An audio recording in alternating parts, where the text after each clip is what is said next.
Hey friends, welcome back to another episode of Truth Talks with Tara. We are all about living. I'm going to start that over again. Sorry, guys. Hey friends, welcome back to another episode of Truth Talks with Tara. It is your friend, host, Tara, and I am so excited to bring you another episode that is all about knowing God's word, loving God's word, and living it in your daily life. And that is in motherhood, in working, in ministry, and all the things in between. And I'm really grateful to have a conversation today with two new friends that we're going to dive into what it looks like to trust God's character when everything else around you feels like it's changing. Which funnily enough, I'll even let you guys know on this. I have been thinking about this a lot in my life. It's been a constant theme. And so to have these incredible guests today is a really fun blessing. But I'm getting ahead of myself. Jean Stoffer and Grace Start are here, and we're talking all about their newest kids book, but this theme that I mentioned. So before we dive in, I would love for you guys to introduce yourself to our friends listening. Tell us a little bit about who you are and what you do. And then after you do that, I have like a fun icebreaker question for you. So Jean, I'll kick it over to you to start. Okay. Well, Jean Stoffer, and I have 4 adult children, 13 grandchildren. Wow.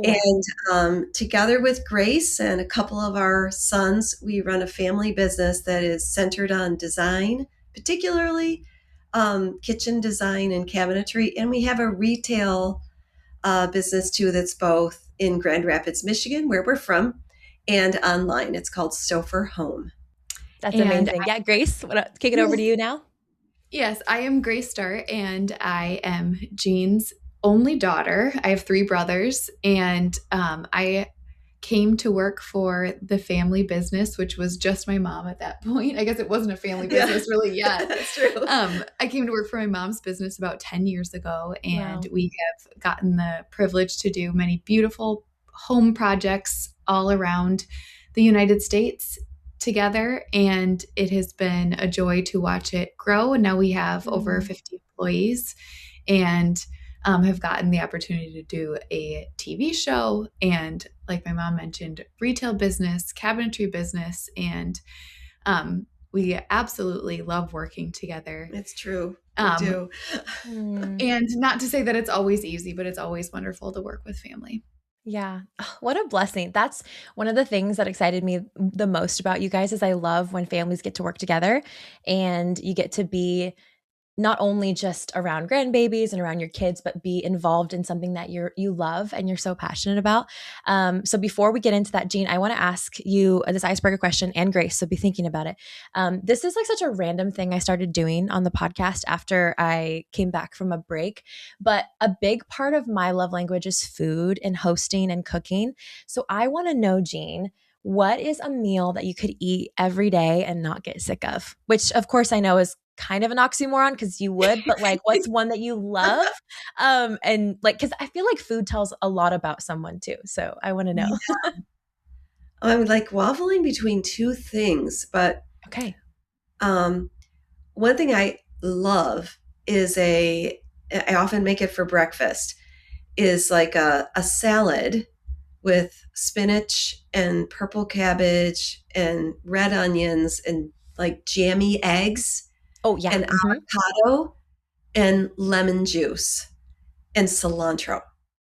And I just think it's so good. And then the other thing I was thinking about is I love chicken chili.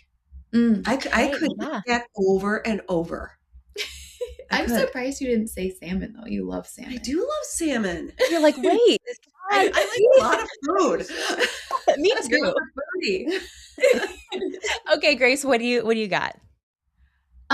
So my husband makes this grilled chicken thighs in the summer, and we feed it to anyone who comes over. Like, if I always have to remember, I'm like, have we had these people over before? Have they had the but do they care if they have it again? It's like kind of a bowl where you have a rice base and then bean. You can actually like have it like go different genres, like you can do it a little bit more like you could go Asian, you could go Southwest.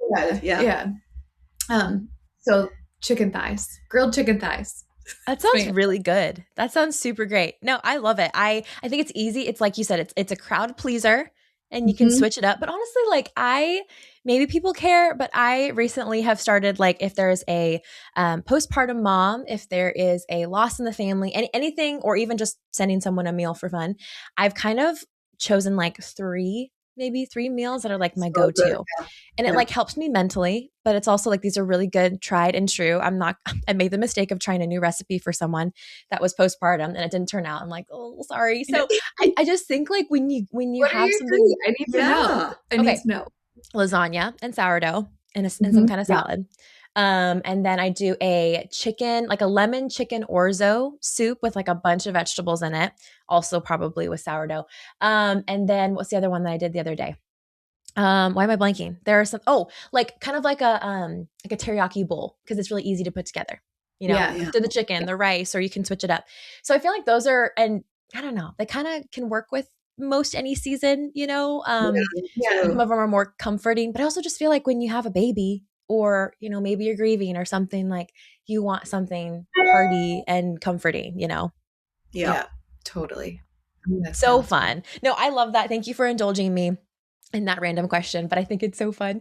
But like we talked about earlier, friends, we are actually, if you're watching on YouTube, I have a copy with me right here. We're talking about this big idea of trusting God through life's changes, inspired by their new children's book that they co-authored called We Are Home When We're Together. And it is just so cute. First of all, okay, if you're watching on YouTube, you get an exclusive look at the illustrations. It is so beautiful. It is so calming and peaceful, which I feel like maybe it was intentional, right? It's just beautiful. But I want to talk a little bit more about like where this idea came to be, right? Like what inspired it. As an author myself, I know that like these things don't just come out of thin air. They're from either pain points or victories, or maybe a little bit of both.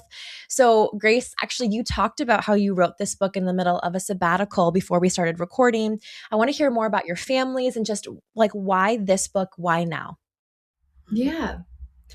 So 3 years ago is when the book kind of came out of your life experience. So my family and I, we had a little bit of an unexpected move. We had purchased a vacation rental that we thought was super cute and fun for other people to stay at.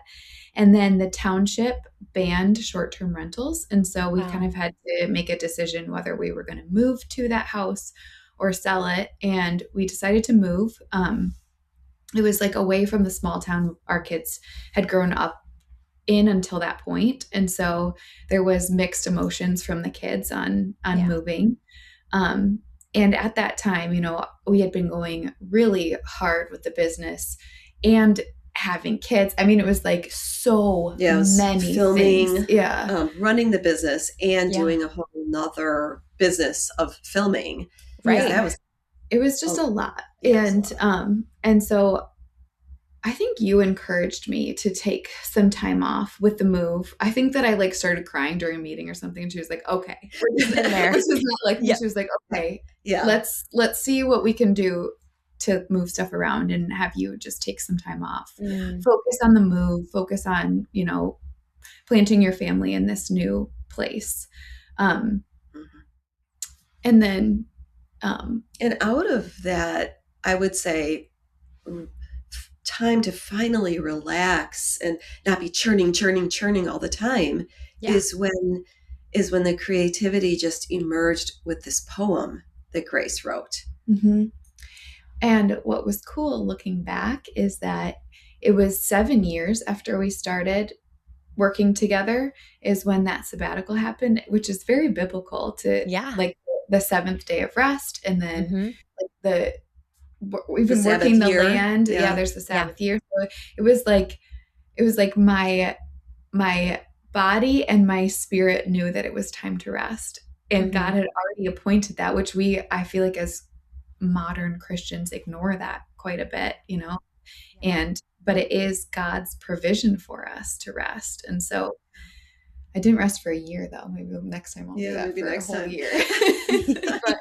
But, this book came out of that, which is also kind of cool that God provides even in your rest. So the poem was just about, it was really a note to like my kids to it's okay to cherish the past and trust God with the future, even though we don't really know what that's going to look like. And He has us in His hands. And even if we're moving to a different location, we can trust Him. Yeah.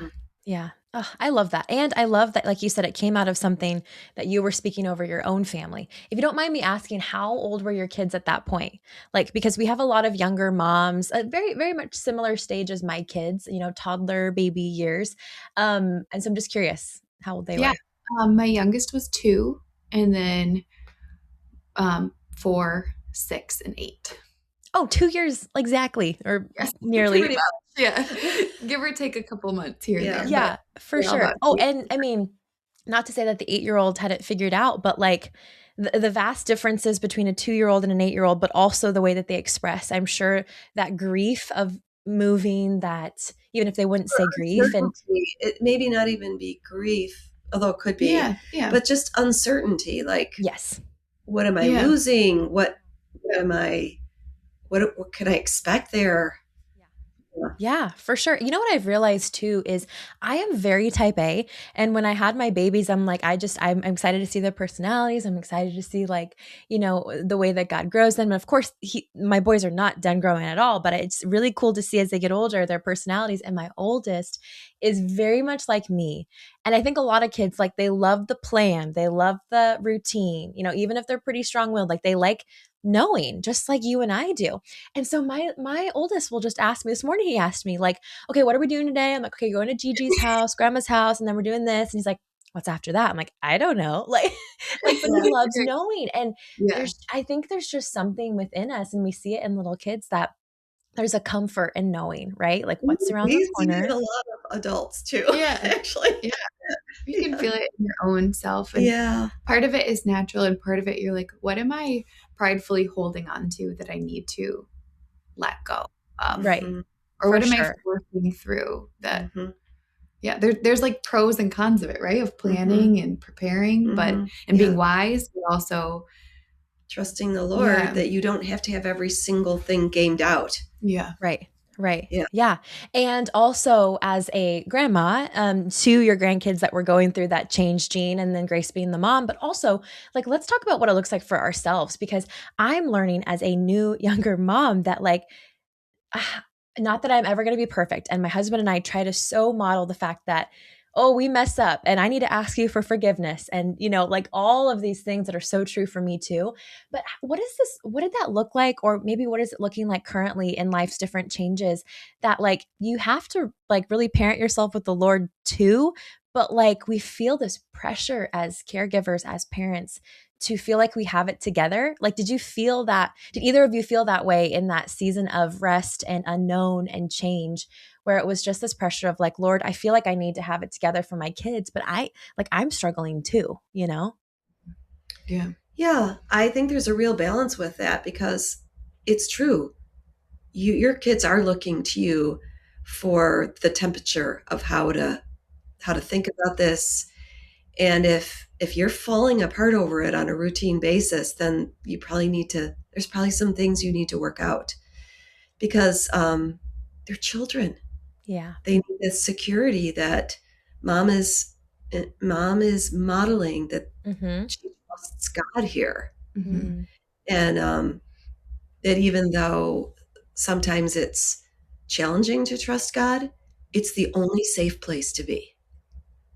And but also to telling them, this is hard for me too, so I'm praying that God gives me peace. I'm praying, or like even praying with them and showing.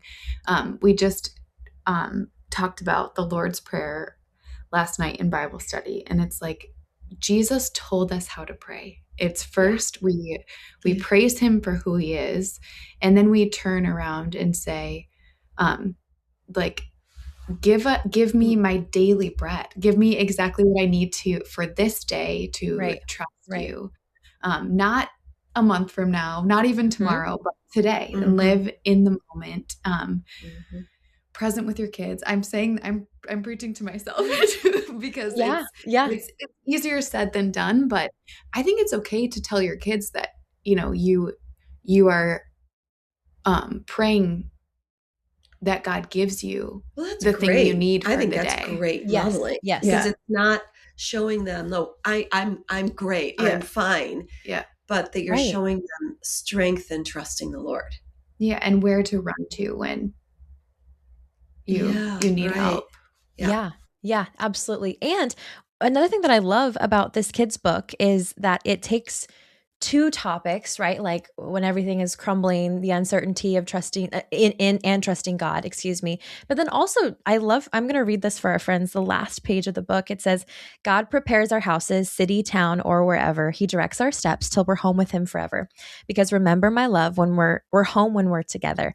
And you also talk about like, it's a really cool way to point our kids to like, this kind of scary but real reality of like this is not our forever home, and so how do we exist here and live and love fully but also realize that it's temporary? Like this might be a segue, but my 4-year-old both of the boys share the room, but I go in it was a week ago or a couple days ago, and I go in and I'm like, good morning, and the first thing he asked me, because he's into Lego sets these days, he was like, Mom, when I go to heaven, do I get to take my Lego sets with me? Aww. And it's like the first thing he said. It was like 7:30. I'm like, what? I'm like, I was not ready for this. So in that moment, I'm like, part of me was like, I probably could just tell him like, I don't know, but I just felt this sense from the Spirit. And so I just kind of like in basic words, just kind of told him, this is temporary. God gave us these Legos to enjoy here and now, but we can't take anything to heaven with us. We can take the ones that we love, if they love Jesus. But, and he kind of got emotional, but in a good way. And it kind of got him thinking. And then he ended up asking if Jesus had Legos in heaven for him, like heaven specific Legos.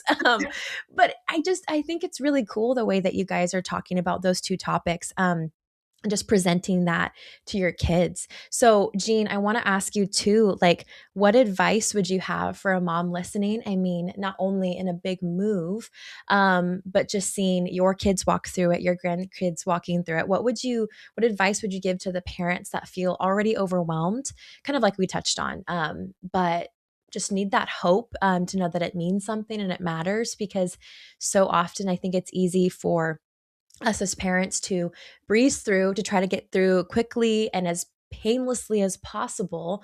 Are there any things that you've learned, tried, failed? Like what kind of advice would you give? Mm-hmm. Well, it's a great question. And it's interesting because being in the home design business, interior design business, we are with people who are working on their earthly homes every day. Yeah. And we see a range of affection for the home. And it's a home, our early homes in their proper perspective can be places of refuge and peace and comfort for our families and our friends and flourishing. When they're put in this proper perspective of this is our temporary earthly home. It's not a solution to deep problems. It's not an answer for troubled relationships. That can only be found in the arms of the Lord. And and so I think there's a lot of work that a mom can do even before moving to keep home and place in a good biblical perspective, knowing that moth and rust destroy. And it's just the fact, and Jesus wants us to know that, so we don't set our affections on something that is perishing. We want to look to him and derive our satisfaction and joy and comfort and peace in a depth of relationship with him that remains regardless of where we move to. Right. Regardless of the house that we're in, regardless of what paint color the room is, So I think that would be my advice, to spend time there working on that. And that's a matter of the heart for us. Right. Once we start working on it on our own, I think it can start to ooze out into our children too. Yeah, for sure. And it takes time. It takes like, Oh, yeah. failing, trying again, staying committed to like that daily work of trusting God and being honest with our kids. Okay, I have a tangent question, Grace, that I'm curious about.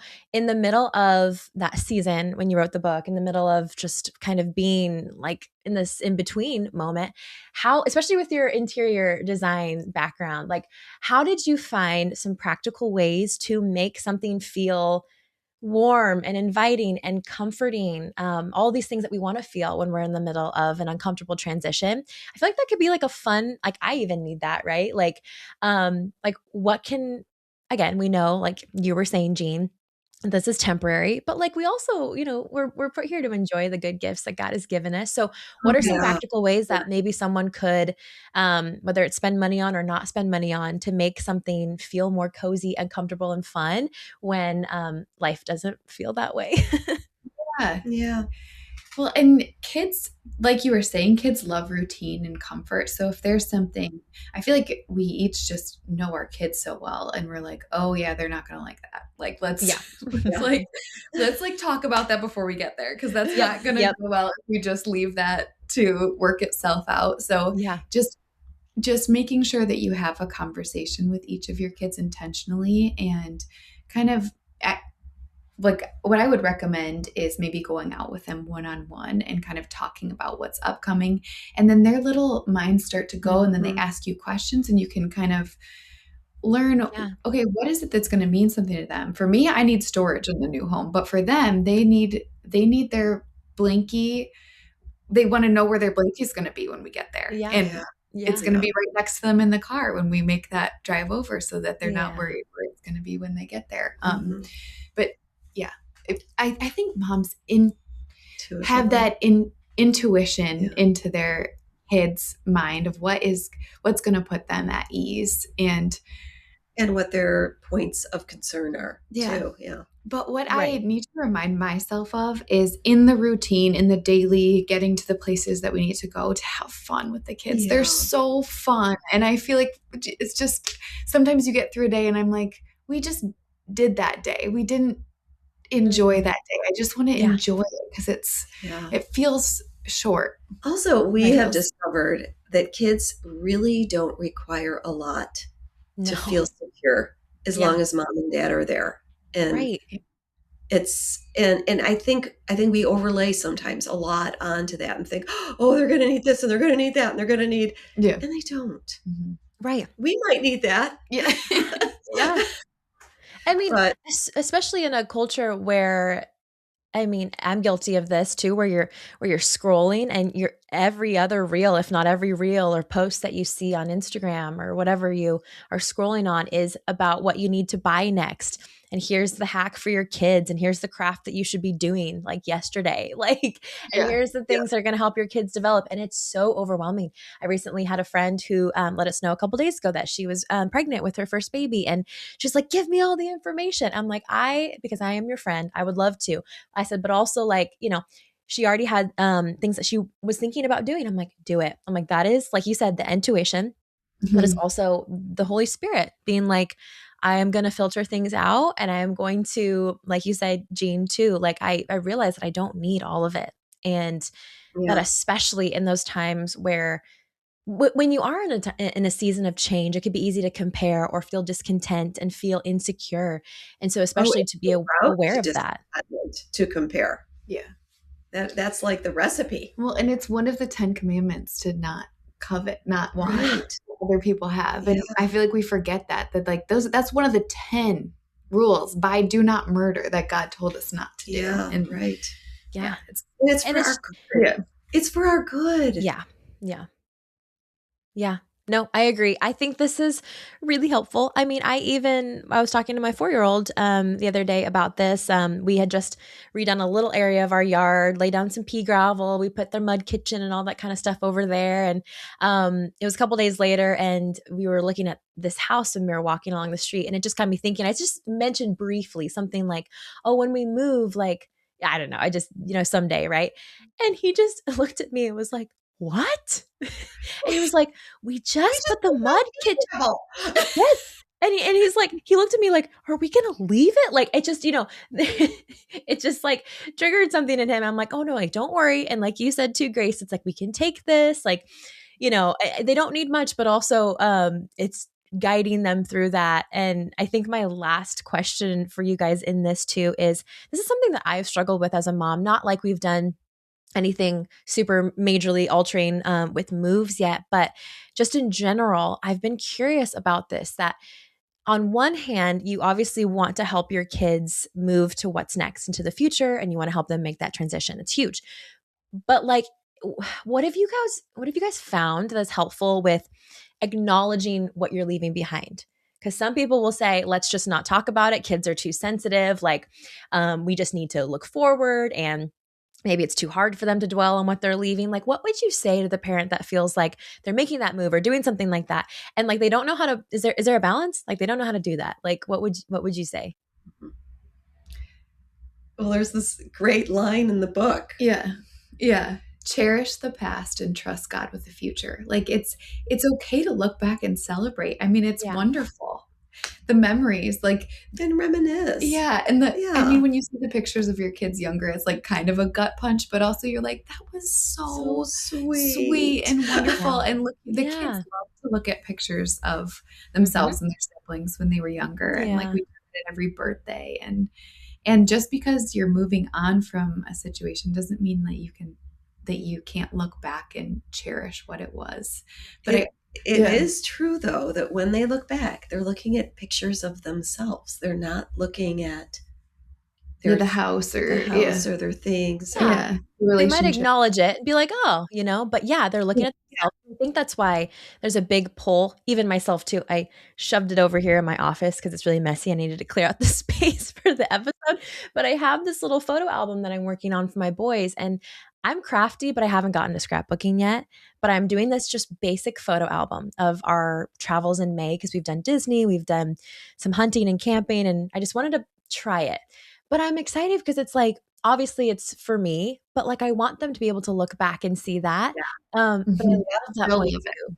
Oh my gosh, yes. Even my adult kids, if I happen to have some old photo albums out from when they were children, they still, and they get around and they talk to each other and go, oh gosh, I can't believe you wore that. And, I can't believe mom put you in that. Oh my gosh. No, I think that's really great. And I love that. It's also just helping our kids be able to move through something, right? I was talking with David Thomas and Sissy Goff of Raising Boys and Girls on the podcast like a month or two ago. And they were mentioning how so many parents are trying to shield their kids from a world full of worry and fear and just difficulty, and how a lot of parents see any kind of difficulty or any challenge as something that they want to completely avoid with their kids. And that's something that in this book and in our conversation that is so important for not only us as parents to model, but also to teach our kids that like, hey, there's going to be change. There's going to be hard. There's going to be things that are uncomfortable. But like the title says, like, we can face it together. Like, it is not going to take us out. It can actually make you stronger. Like, I know quite a few kids that have traveled and moved multiple times in their life. And I mean, some of them hated it, but there's a few of them that were like, you know what? Like, this is what I learned, and this is what I loved, and I got to adventure, and I did it with my family, which matters the most. They're kind of creating that resilience too in them, right? Like, if you fall down, you can get up. Mm-hmm. If life doesn't go how you expected it to go, you're going to be okay, because you have the Lord over everything in your corner. The King of Kings. Yeah. That's so good. Oh, I love this, friends. I love this book. It is a treasure. And I actually told someone the other day, they're actually moving, and I told them about your book. And I just think it's a sweet resource. Of course. And I just think in general, it's not just like, hey, you're moving, here's a book, here's a gift. I think it's one that's going to be a treasure in many families and be able to be a resource. So I am so grateful that you guys would take the time and chat with us today. Before we close the episode, would you guys share a little bit more about not only where people can get the book, but also how they can keep up with everything that you guys are doing, your social media, actually, I want to ask if you want to tell anyone anything fun that you have this year that you want to include people in, because I've seen some Instagram posts. So I want to hear all the things before we leave. Yeah. Well, the book is available wherever books are sold. It's everywhere. And we are, we, I feel like we always have a whole lot going on, but you can follow our design work at, on Instagram at Jean Stoffer Design. And we have about weekly YouTubes where we're working through design projects or revealing home projects or, all things answering design questions. And our YouTube channel is Stoffer Home. And what else, Grace? We have our big event in the fall. And my mom and I are both moving in the next year. We're both working on homes to move to. So we didn't know that 3 years ago when we started the book, but we're in the middle of some moves that are going to be Instagram. I would say we're not in YouTube. the middle of moves. Yeah, we're in the middle of renos, huge renos. Yeah. So gotcha. I was going to say, you're staying where you are, but just overhauling a lot of stuff. Well, no, we bought new houses that need a ton of work, each one of them. We're following both of them on YouTube. And when they're done, we'll move there. Perfect. Hers to hers, me to mine. Yeah. Right. We didn't mean to do it at the same time. We didn't. Well, you never can plan that, right? Like, and it always seems like, but also just, I feel like the grace of God is very cyclical, right? Like, I mean, you were talking about your sabbatical, your rest during this, and then it gets crazy. I just feel like it's the Lord's grace and kindness, right? He like sustains us all the time, but finds those little pockets. And so that's exciting. It's very exciting. Yeah. Well, in this fall, middle of September, we're having a big event. And a lot of times people come from all over the country for this event. People travel for it. And we're having we're calling it the Kitchen Collection. We're having 7 of the kitchens that we've designed open to the public for a home tour. So fun. Yeah. So fun. Okay, friends, mark your calendars. So grateful for you guys, Jean, Grace. Thank you for giving your time and for this book. So grateful for all the wisdom that you shared with me and our friends. And I'm just grateful. Thank you. Yeah, thank you so much, Tara. We appreciate it.